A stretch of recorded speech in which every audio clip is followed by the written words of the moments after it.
Hello and welcome to today's webinar, where today, of course, we're talking about airspace. And for many, airspace is a bit tricky, and there's kind of some challenges that people can often sort of shy away from. And so today, what we're going to be talking about is those challenges and why, at the moment, we see this as a particularly big opportunity. And to kind of help me take me through, for me to help, I'll try and get my words out. Apologies, it's a good start to a webinar, isn't it?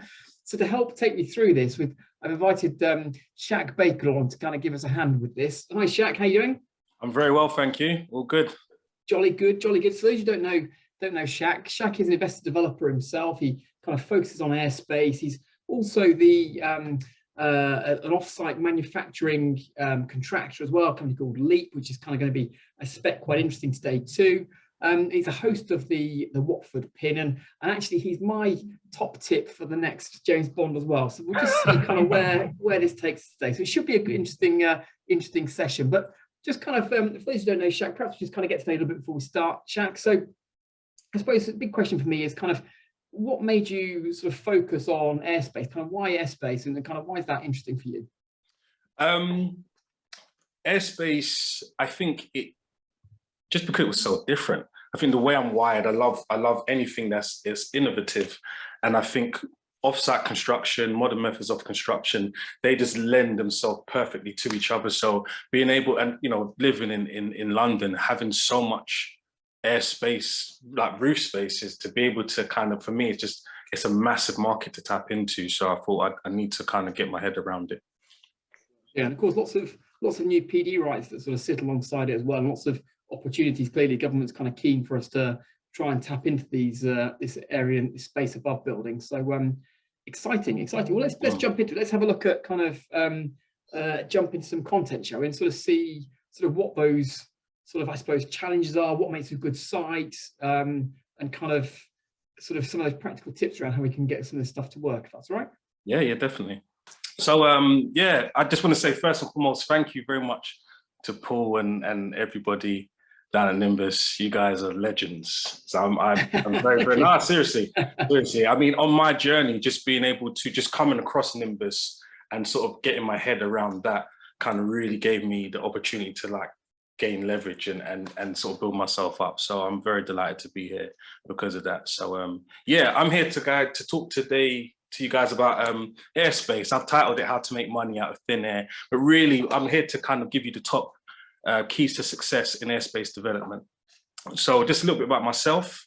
My name is Shaq Baker, like Paul said. I'm the founder and CEO of The Property Shack. We source and develop off-market land and airspace opportunities, utilizing modern methods of construction and off-site manufacturing. Paul did say I'm also the host of Watford Pin. I've been sort of doing that for almost 4 years, and I've been a full-time property developer since maybe 2017. So a few years now. There's been a lot's happened in that space of time, which I'm sort of happy to share.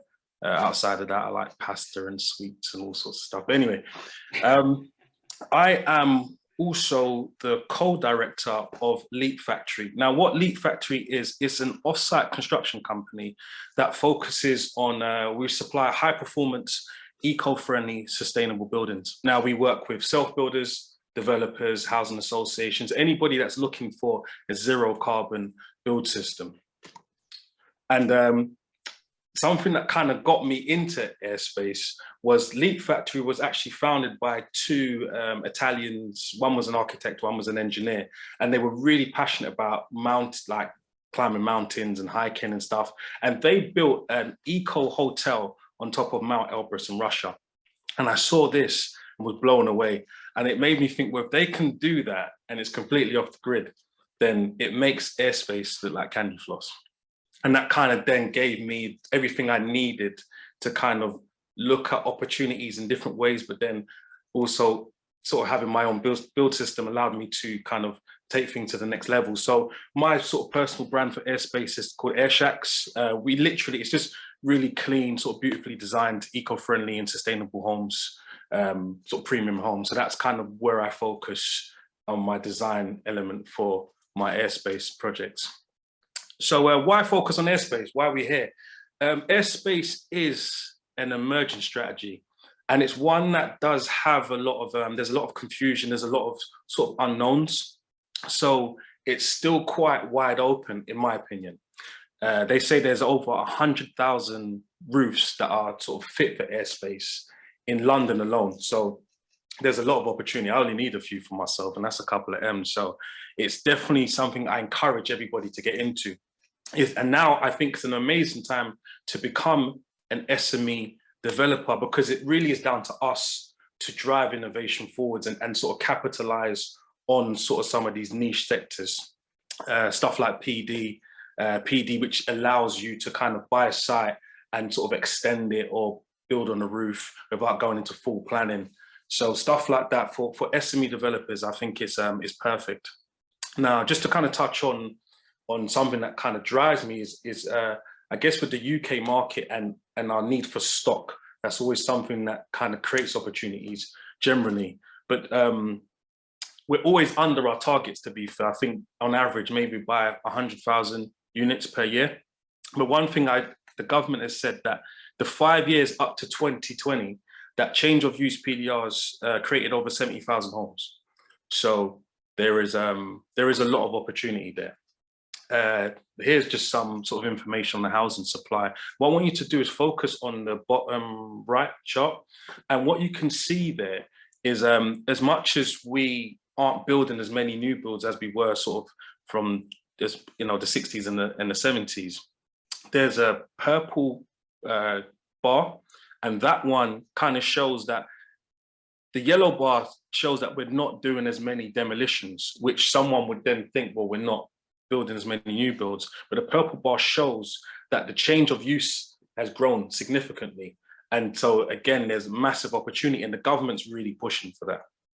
Okay, so have I skipped a slide? No. So what's hot in airspace? Airspace, for me, airspace is cooking, it's baking, it's really hot. And the main thing is, I've touched on it before, is permitted development. Now, I'm not a permitted development specialist. I kind of just inundate myself in the world.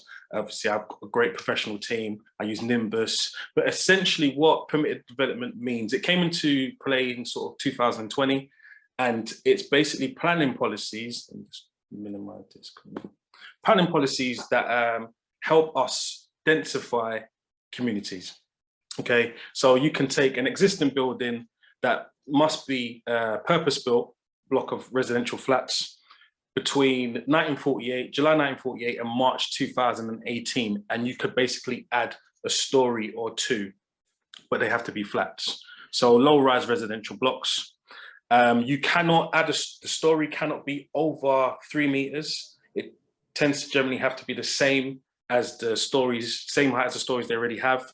Overall, it cannot be over 7 meters above the highest part, and the overall building can't be over 30 meters. So there's a couple of caveats there, but it's something that once you kind of get a checklist for, you can really create some opportunity. So I've kind of refined it for you guys.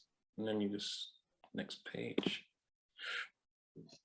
This is my sweet spot. This is sort of where I would say is good to focus. This is working for me right now. Low-rise resi blocks. Now, good urban areas where you've got good transportation links, must be 3 stories. So that can include the ground. So you've got your ground, first and second. And it's ideal between sort of 12 to 26 meters. And the finished building, like I said previously, can't be more than 30 meters high. But that for me is a really good sweet spot.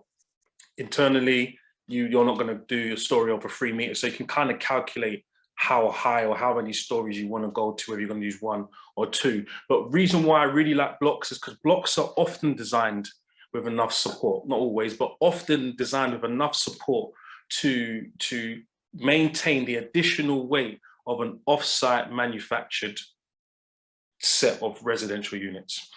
And they also have car parking, 9 times out of 10, or additional space that comes in very, very handy if we're going to be using cranes, if we want storage cabins to work from and all those kind of things. So blocks for me work really well for all of these reasons. And also the number of units you're looking at, anything between sort of 2 to 12 means you're kind of generally under the affordable housing number as well. So it's really a really good sweet spot, guys. You can make good money just focusing on getting blocks that kind of tick those boxes. So I just want to say, first and foremost, without OSM, there is no airspace. It just doesn't work. Traditional buildings, too heavy, it's too bulky, it's too clunky. It doesn't work. It takes too much time, which can cause sort of issues with leaseholders, tenants. So it is all about offsite manufacturing. I put here making light work of lightweight construction, because that's essentially what it is. Now, I know it might be new to some people here. It's quite let's say brand new. It's still kind of a new concept to the UK. In other parts of the world, it's quite old. Places like Germany, Austria, Canada, America, Australia, they've been using offsite construction for a long time. So just to give you sort of a brief understanding of offsite construction, it refers to the structures or components built at a different location other than the location of use. That's essentially it, really.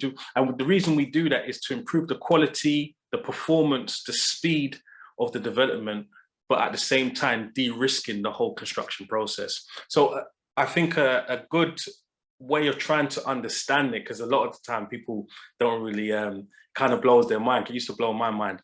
If you take sort of the automotive industry and the construction industry and you blend them together, so just kind of like how cars are made, doing that with the construction industry. And I mean, as much as that kind of may kind of not sit well, think of it like, would you build a car outside? And you know, you wouldn't, and that's a car. And you know, you're going to spend a lot more money on your house than you would your car, depending on where you live and what car you have, of course. But that's kind of how I get people to kind of understand how offsite construction works. And lastly, I think just the way technology's moving and our lifestyles, what you don't want to be is you don't want to be a blockbuster video in a Netflix world. So I highly encourage people to kind of start looking at this, because they complement each other well, offsite and airspace.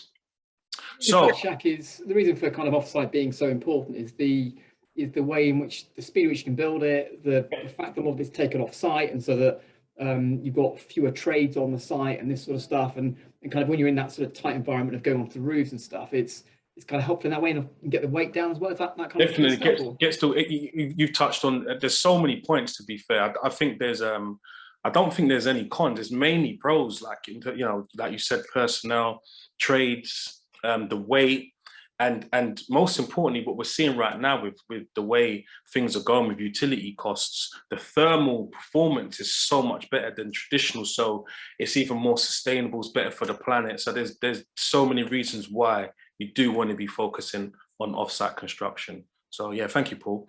Going back to the roof, there are quite a few rooftop red flags. So I want to share these with you guys, because some of these could potentially kill deals. So if you kind of have these sort of, I guess, a basic checklist, it can kind of help you determine whether something's even worth sort of spending more time on. So a thorough roof examination will need to be done if you can do it in person. But one thing that I've used a couple of times, and I think is fantastic, a good friend of mine, he has a drone and does roof surveys utilizing these drones. So you get like a high definition copy of you know, a plan of the roof, and you can kind of see what essentially you're looking at. So I really sort of encourage people to do that, because you could kind of do that before you even make contact with a potential freeholder. Some of the red flags are telecommunication masts. That's probably going to kill a deal. This is something these I've got from my lawyers, sort of one of the best in airspace. And yeah, they say that the lease behind the telecommunication masts are super tight, so you probably would have a lot of trouble trying to work around that. Utility cupboards can be issues.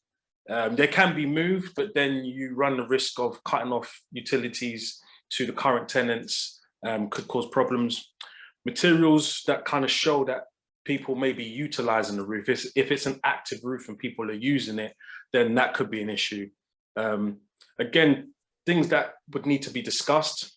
but could be an issue, especially if they're actively using it. Light shafts, which allow light into the building. Again, that's not something you can cover because that will disturb light. Probably won't, you probably won't be allowed to move forward with that. Surface water drainage systems, again, something that needs to be looked at. Television aerials can be very similar to the telecommunication masts. I mean, they can be moved, but then it's the interference and light shafts. Sorry, one's meant to be a elevator shaft. So again, if you've got an elevator shaft and you cover it, you'll probably need access to it. So again, they can be issues.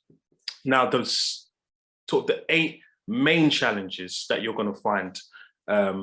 Again, you want to focus on these and have these in some form of a ongoing checklist, because they can not necessarily kill a deal, but they can really sort of dampen it, and sometimes they may kill a deal. Now, one of the biggest challenges I've had over the last 2 years is pipeline. I reached out to, using Nimbus, of course, I've reached out to so many freeholders, and they just didn't get it. A lot of them didn't understand the concept. They was just like, no, which I will add that a no, for me, is better than silence, because at least with a no, I don't take it as a no never. I take it just as a no not now, which has actually happened on 2 occasions. But a lot of people just don't really get it. So being able to, I guess, as time goes on, or being able to kind of build a relationship and sort of educate them in the process, or update them on your process is really good. Access, you're more than likely going to need to use a crane. To get the materials on the roof. So that could potentially add extra costs, oversell costs, where the crane goes over other people's sort of airspace themselves. So that could be a potential cost. One of the biggest things you're going to have is structural support. Now, this is kind of the deal breaker or not, if the building can maintain the weight. Now, a good structural engineer will be able to do this for you. It's pretty straightforward as far as they're concerned. Once you know what you're building, or you've got a rough idea, it is pretty straightforward. Now, they've got a couple of ways of doing it. They can check the ground to see how it's been piled. They can open the building up slightly, or they can check, they can check the regs paperwork and kind of see what's been documented. So I've used a couple of different ways, and they all work really well. Now, you've got to, there's no one way to do this, but negotiating possession is quite a big thing. Now, you've got leases and you've got ownership. And it's very, very important that you have, I couldn't stress this enough, your power team, especially your solicitor, has to specialize in airspace, or there's so much potential things that could go wrong. Now, it's down to your solicitor to ascertain whether the airspace can actually be sold by the freeholder. There's been many occasions where it actually can't be. So here I've got existing leases.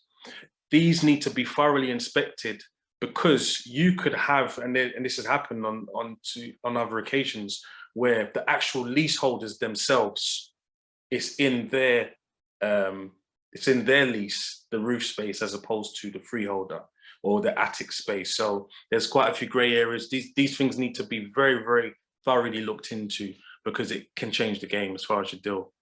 Now, there's something called Section 5s, which basically is the paperwork that's used once the freeholder decides they want to sell the airspace to a developer. They have to give notice to the current leaseholders, and they have an opportunity to buy it first. So they have, I think, 60 days or 2 months to basically buy the airspace. They got to do it within that space of time. If they don't, you're kind of in the clear. If I think 50% of them want to buy it, it's pretty much theirs if they have the means.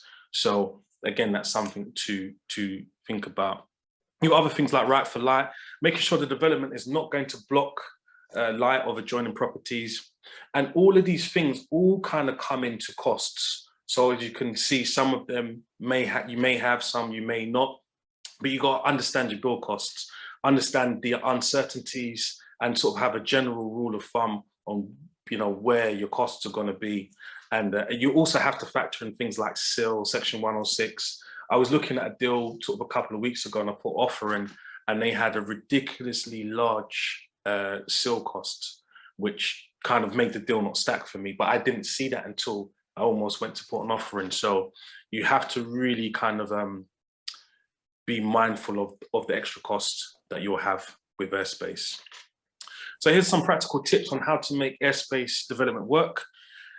Access is a big thing. Like I mentioned before, you're more than likely going to use a crane and scaffolding, probably both at the same time. So when you look at stuff, I always, when I'm looking at things, I always bear that in mind. So I think, well, where would a crane go, or where could we park, or where could we do this, or how's deliveries going to work? So these are all things that you should kind of think up front, especially if you're somewhere quite remote. You're going to need site, cabins, offices, toilets, stuff like that, storage potentially. So bear those things in mind. If again, look at a checklist. If you are ticking these boxes and you have access to those things, then it means you more than likely want to move forward on it. And get tenants on site early and keep them up to date with developments. Even when I look at stuff, if I see someone that lives there, I strike up a conversation. I kind of get a feel for the area, and because at the end of the day, they live there. And if they're not happy, then it's going to make life so much more difficult. And it kind of gives you a good sense of, I guess, what it would be like to live there. Because ultimately, you need to put your head in the mind of the people who you're going to sell these units to. And it's a good opportunity. Sometimes I look, if the place needs like a lick of paint, I'll be like, yeah, this could do a lick of paint. I'd be more than happy to do, things like that. And it kind of gets them on side. So definitely use that to your advantage. These are just some of the stuff that I've actually got going on currently. So this is my current pipeline. A couple are in legals. 2 we're getting reports done and going through. But they're not massive sites. I think the biggest is 11 units. Varied, obviously, all in London, but in different areas. But a very, very sort of decent GDV there. I think combined about 17 million pounds. So there's definitely a lot of opportunity there as far as Airspace goes.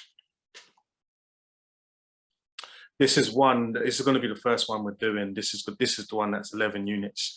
And yeah, I'm more than happy to, I just want to put this here. So more than happy to do site visits. So feel free to connect with me, take my contact details, and we'll arrange that close to the time. But this one's sort of on the last stages of legals. So we'll be doing that as soon as possible. So what makes a great Airspace site, and how do you find them? Now, me personally, I'm obsessed with flat roofs. When I'm going for a run, walking down the street, I take pictures of stuff because it's in my mind. I constantly see it. So generally, someone might think, well, I don't know how many opportunities there are. But walking is very basic, but I see so much potential opportunities just going for walks in my area or walking in other areas.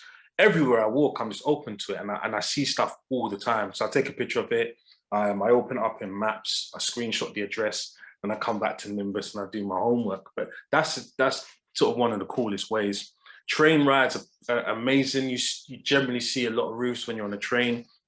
I'm constantly looking up when I can. Obviously, I drive safely, but I do that, and I get my kids involved. Like my daughter's always points out roofs. Like I gamify it because that's kind of how easy it is to kind of spot them. And then obviously, like I said, once you look at all the other things I told you about, the checklist, you can kind of see if something's worth pursuing more. I look, because I'm always looking, I look where there's a different president, where something might be taller than the other. Instantly, for me, that looks like, obvious opportunity. And I see that a lot, especially, like I said, if you live in dense areas and you just go for a walk, you'll see stuff, I guarantee it. And anywhere that has potential roof damage or external repairs, because that can be used as leverage. So, roofs are so expensive. So if you're speaking to a freeholder that has roof issues, then this could be a solution for them. And you could end up potentially getting an Airspace site for very, very cheap. So definitely worth sort of looking into. Now, I've said obviously walking and doing that manual stuff, but you know, if you're serious and you're looking to really scale up and you want to be an SME developer, then I wouldn't, like, you have to have Nimbus. It's like, it's imperative, because it's a no-brainer. This is for the big boys, and it means you can do it everywhere. You can do it from your house. I walk the streets, and obviously when I'm out, but you can literally just get on maps. You can just do that. And obviously with Nimbus, you've got access to everything. Or to make even easier, you don't even have to walk. You just use the Airspace strategy and it just pops up. You can literally put in your own postcode and you'll see available sites that's literally on your doorstep that you may not even have considered. So anyone that's looking to do this seriously or looking to scale, like it's an absolute no-brainer. You can get the titles straight away, like I said, from the comfort of your own home, and you can delegate it or get your kids to do it. Like your kids could literally do it. It's not hard.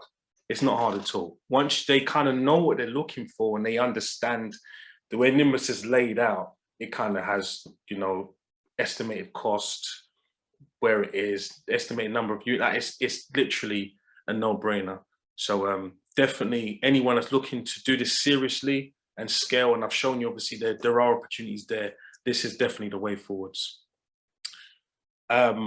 Just in terms, I guess, working out costs, I know sometimes it kind of throws people off because it's a roof, and it's no different really to if you was building on land.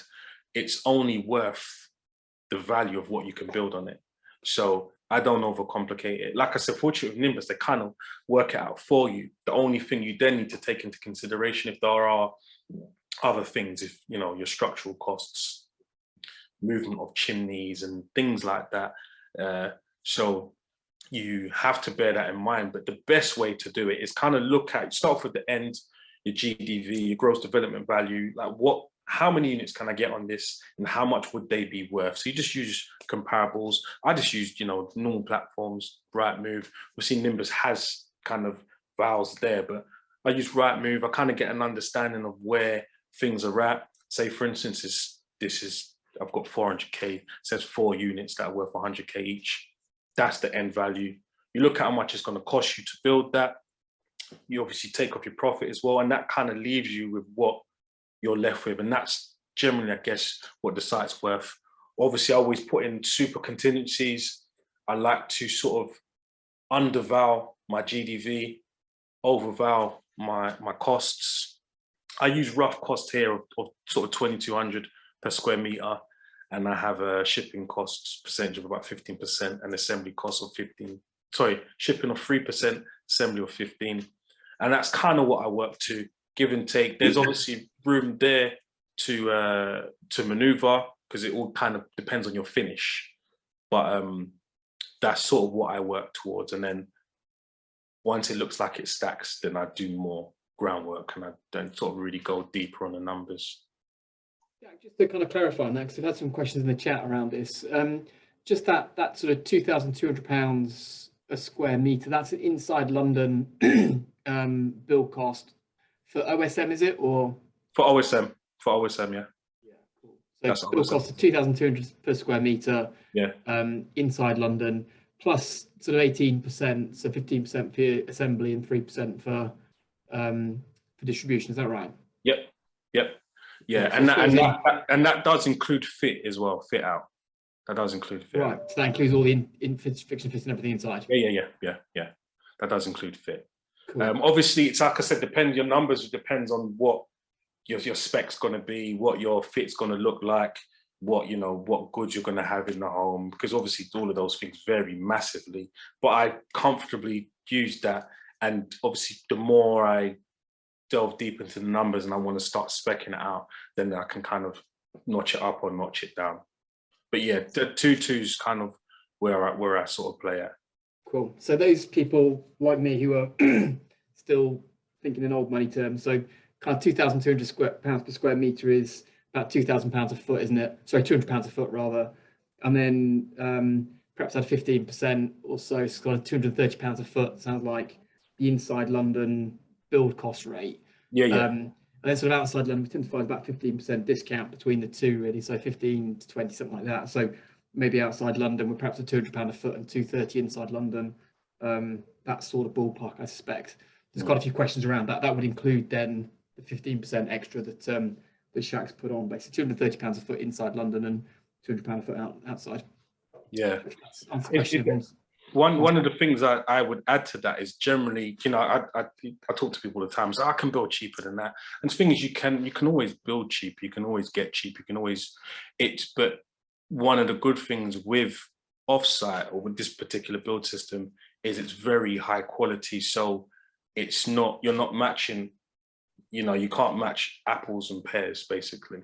This, for that price, you're getting a good quality build, and we can build to sort of a passive house standard, which is kind of the top when you're looking at sort of thermal efficiency and performance. Right.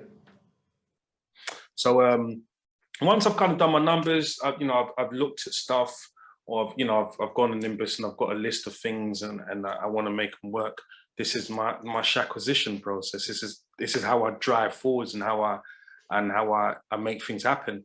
And I mean, it's not magic at all. I mean, I started off doing letters, and letters, they work. They actually do work. You just got to be consistent. And the more you can kind of automate it or just have it on repeat, then you're going to see results. People that send 1 or 2 letters and don't get anything back, it's not going to work. You have to be consistent.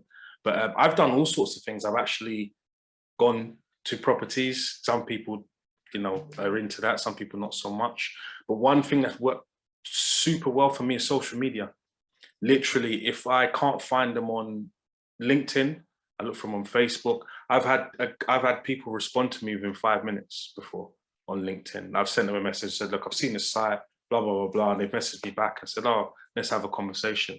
I do get a lot of no's, but I would rather, no's are great. So, and I find with social media, I'm getting like, if I send out 20 messages, I will get close to sort of 15 responses. And I don't get nowhere near that in as far as letters go. So I really integrate that into my acquisition process. And like I said, consistency is the key. I will add that when you make direct contacts, though, be mindful, not everybody likes it. Some people do find it a little bit invasive. So I am mindful of that. The good thing is that people always check you out before they respond. They can see that, this is what I'm about. I'm into property. I try to make sure I present myself well, and just come across the right way. You have to be very, very mindful that what people see is relative to what you want them to see. As they say, you are who Google says you are. So if they Google, that's just the truth, man. If you Google someone and you see something bad, then you don't even know if it's true or not. In your head, that's it. I won't respond to them. So if you've got some dirt on your name on Google, you need to sort that out or change your name. It's that simple. So this super works, guys. Like I said, that I can take someone's contact information or download their land reg of Nimbus, find them online, contact them, and get responses. So this stuff does work. It works so well. Your power team. This is literally like the Avengers. You're not gonna get anywhere without your power team. And we all have, if you've been in a game, we've all got solicitors and architects and stuff like this. But for Airspace, they have to be specific. It's vital that they're experienced in Airspace. I have one of my equity partners was like, I've got another solicitor. He's good. I've known him for years. He's a few grand cheaper. I was like, hell no, it's not going to work, because he doesn't know this. And, it's easy for us to think, well, they're lawyers, they know the same stuff. They really don't. And that was made apparent in the deal that I'm doing, because stuff happened with the Section 5s, and my lawyers, he's like Paul, he's like a ninja, Jedi. So he spotted that. And so again, they're worth their weight in gold, guys. So I highly encourage everybody to get a power team that specializes in airspace. Lawyer, structural engineer that's familiar with OSM, a planning consultant that knows Airspace and has done PD before and knows it well. A drone specialist is not a necessity, but somebody like that can be checking out sites for you without you even you don't even got to leave your house. You don't even have to be in the same city. And funders, it's important that you have people that understand how offsite construction works. It's very different to traditional in the sense where a lot of funding has to be done up front. So before you've even laid a brick, sometimes you've already spent 80%. And that gives a lot of some funders the heebie-jeebies. So just getting people that understand it and know it and love it and are driven by the future is where you want to be. So again, the good thing is you don't have to know everything. You just have to know a little bit, and then these people will sort of drive you to where you need to be, and they can tell you everything. I don't know everything, but they do, and that's kind of how it works. This is from my solicitor, actually. He won't mind me sharing this. This is literally a complete Airspace workflow, and it kind of just breaks down how. So if you do find the process a little bit sort of hard to understand, this kind of gives you a basic workflow of how it works. So you start off with your structural engineer survey. Obviously, depending on how that goes, you do a site inspection. Then you got your legal feasibility, and then off the back of that, that's their part. I don't get involved in none of that. But then you have your obviously the existing tenants. They liaise. They go through obviously what they got to do. And so to secure the site, if obviously you've done all of this and it's kind of gone in the direction you want to go in, then an exclusivity agreement is what you'd create. And that allows you to do what you need to do while they're doing what they need to do. So you can continue and do more works and sort of scope it out. And they would then serve the Section 5s and give the existing tenants and leaseholders the first right to refusal. Off the back of that, providing that it comes to, what's that? No, sorry. So during the exclusivity period, obviously you've got all your legal work to do. You can do your planning application, identify if you've got oversell costs, lights to right, which is very important. And so you can get all of that stuff done. Once you've had the Section 5s come back and no one's sort of prepared to buy it, then that's technically the end. You can time that to be the end of the exclusivity period, which allows you to then sort of complete and sort of move forward from there. And the good thing with offsite construction as well, very similar to sort of this period here where you're sort of submitting your plans and all of that, you could actually be doing a lot of the, not doing the construction work, but all the design, all the plan. You can kind of get all of that stuff done. So as soon as this part's ready, you press go, that's then sent off and can start being assembled, like, bits be shipped into the factory, stuff can start getting assembled and whatnot. And it's like 50%, I'd say half the time of traditional. We're looking at the site I said in Walthamstow, where I said people can come down. That's going to be 11 units. We're looking to be in and out within 9 months, and that includes a period of time where there's no work being done, that just waiting time, including delivery. So it is a game changer, guys. And that's pretty much me, man. I'm obviously Shat Baker, like I said. I'm always happy to help anybody. Feel free to get in contact. You can book in a site visit once we're up and running. Or if you have got a site, I've had a few people get in contact recently who own sites that are looking to see how feasible it would be for us to supply the build system for them. So I'm more than happy to do that, or do sort of high level costings or more of an extensive sort of deeper costing. I can sort of mentor people anywhere if they're stuck in any part of the process, or help you guys with sort of power team. And also if anyone's looking for sort of turnkey consultation, happy to do that as well. So feel free to contact me, guys, or book in a strategy call on Calendly. So just pop those quantities into the chat for you, Shaq, as well. So okay, excellent. Shaq's phone number, email address, and also the link to Calendly to be able to get in touch with him.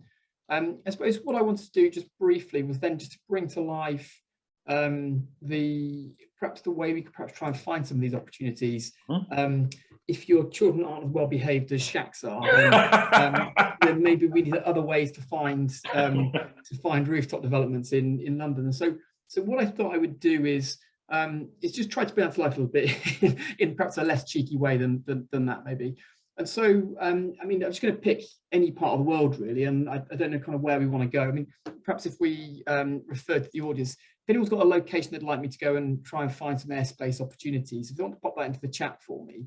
I was going to target London or somewhere around that. So Ed was first with Wandsworth. So let's just jump into Wandsworth. And I really should know where that is, which I think is south of the river, but I'm going to just kind of go simple for now. So Nimbus goes off with this little Google-powered searching effect here and sort of finds me where the centre of Wandsworth is. Actually, it looks like there's a flat roof there that kind of might be interesting. But we're going to just jump forward and sort of have a look at some of these opportunities. So the first thing it's done is it's plotted these sort of white lines on that. This is freehold properties plotted on the map in effect. I don't want to see those for now. I want to kind of look at something slightly more tricky than that at the moment. So what I'm going to do is just zoom out a little bit. And the first thing I want to understand is the sort of the area of the world that I've been asked to look at in effect. So the first thing I want to do is go into this little location analysis section here. And in the market section, we have this average residential value overlay in effect. So what this does is it goes off and it plots me neighborhood boundaries, and it shows me the average sales price of residential properties per square foot in that area in effect. And the reason I want to start here is that it's giving me this kind of understanding of sort of central Wandsworth as far as Google's concerned is a reasonable part of the world. It's sort of £725 a foot on average.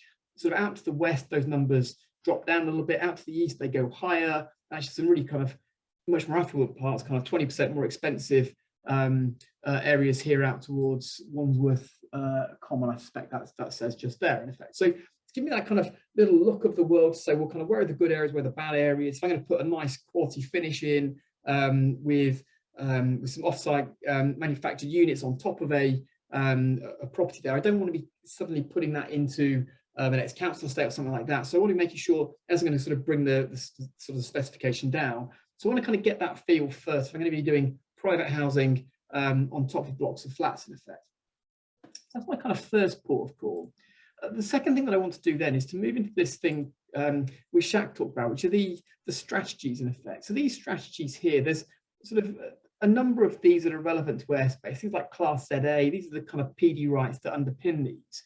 But I suppose that the kind of opportunities that Shaq's been talking about are the ones where we have airspace above flats. And there's actually a particular strategy that that covers this. And so what this does here is it goes off and it looks to say, do these buildings that are shown in, so go off and finds blocks of flats in effect, then that are within the heights sort of boundaries of the Class A PD rights in effect.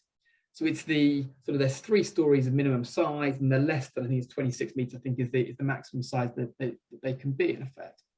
It then looks at the ownership of those properties and says, well, actually, are there leases that have been granted to tenants in that location? And if so, were they granted during where the PD rights are relevant, which is 1948 to 2018 from memory. And in essence, what it then does is it plots those on the map for you. And what we can then see is sort of a number of little blocks of flats in effect. And I suppose the question mark over whether we need a sort of a flat roof, as Shaq's daughter's so good at finding, or whether we need something different. But in essence, what we can then see is these sort of various buildings that have been plotted on the map. So what I can then do is I can click on those, and I can then see that in this particular property here, there's 11 flats in effect. And those actually got some commercial space on there as well. It's sort of showing me this down here. It's saying that there's some commercial space on that property too. And it's then giving me a sort of a quick way to link through to see the information panel here. So we've got a sort of a creche on the site. We've got some flats on there as well. Crucially, one of the things that this has also done is look to see what the ownership type is for the freehold. So it's saying, where do we see within this this ownership where the property is owned by an investment company? So either they own the property as as a ground rent, or they just own it as an investment in effect. And the reason that we're interested in that is that one of the key things is how do we get control of that airspace? How do we get legal rights to go and access the airspace? And if the property is held by an investment company, ideally the one that built it in the first place, what will typically happen is that the leases that are granted to when the properties are sold, in effect, usually go just for the sort of the red line in the demise is usually just the inside of the flat in effect, which usually means the airspace then is kind of controlled by the freeholder. Not always, but usually. And of course, what we can see with sort of Google is very useful, as you can see there's that flat roof above the property in effect. So very helpfully, we can see it's owned by Cherwell Investments Limited. We may get lucky, so they've owned that for sort of 7 years or so. They've sold a couple of properties in the last 18 months. Probably got to have a look at them in Companies House and sort of see they're sort of a real estate company. One of the tricks, I suppose, with this is hoping that they're not development companies. They're a development company, they perhaps know a bit more about how to unlock these opportunities. But typically what you'll often find is if they own blocks of flats, then they probably own them as ground rents. And what that then typically means is that the ground rent investor typically won't necessarily have the wherewithal to go and unlock a sort of a complicated offsite manufacturing airspace opportunity, and won't really know how to undo how to kind of make all that work in effect. So you'll typically find owners within this strategy that really don't quite understand how to unlock the opportunity that is sitting in sort of incumbent and sort of latent in the building itself, if that makes sense. So quite useful to be able to see all this sort of stuff. There's, you have to jump into the filing history. We can see sets of accounts. So how big is this company? They own a ton of investment stock, and if they do, kind of what does that look like? Kind of how big is that company in effect? So they've got £50 million worth of investment properties. So they're pretty lumpy company, actually, kind of quite a big old beast of a company. But it's kind of giving me that very clear picture of who they are and what they do in effect. There's some other kind of cool things about seeing what else they own, but ultimately it's a very quick way of understanding that. If I want to get in touch with them, I can do the letter campaigning that Shaq's talked about, and the way I do that is I add that property to a stage within a thing called workflow. I put this here, so let's go on my airspace opportunity. If I can spell, that'd be helpful. Let's click that and save that there. Put a little sort of pin on it to tell me that I've saved it. And what it then does is it pops into this thing called workflow. So what we'll then see is here's my list of opportunities down here, and then this is the one I've just saved into the bottom there, this Chatham Road, London opportunity, where I've kind of saved this note saying airspace opportunity in effect.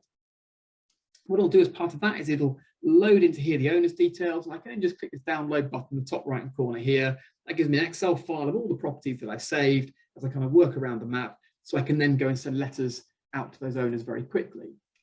So hopefully that's kind of helpful. I feel like I want to go and find some more, actually. There's sort of some opportunities with these. It's sort of saying, I'm sort of less excited about these.